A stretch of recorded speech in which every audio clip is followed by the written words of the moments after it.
For decades, April 20th, or 420, has marked an annual pot protest. But this year, they're singing a different tune. More of a celebration. 420 is like our Christmas, our New Year's all rolled into one, and we're really excited. Mark Harrison has been organizing 420 protests for a decade, calling for weed to be legalized in Canada. And this year, they got their wish. Canada becoming the first G7 country to legalize recreational cannabis.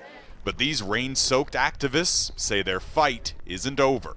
I do think that there are some aspects of the federal and provincial legislation which aren't really the most conducive to good cannabis policy. This cannabis lawyer notes the legal restrictions, which vary from province to province, that place limits on the type and amount of cannabis a person can possess. And the penalties for breaking the rules have actually gotten tougher. I think that, until we rectify some of these fundamental equity issues, we're not quite there. A recent report from Statistics Canada found that Canadians are spending billions of dollars on cannabis. But even after legalization, the vast majority of those funds, around 80%, continue to flow into the illegal black market.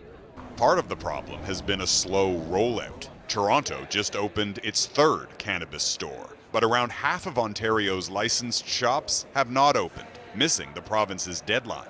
In the meantime, budding black market businesses are filling the void, some selling pot that's stronger and cheaper. But Toronto is now cracking down on unlicensed pot shops, and organizers expect next year's 420 will have a different look.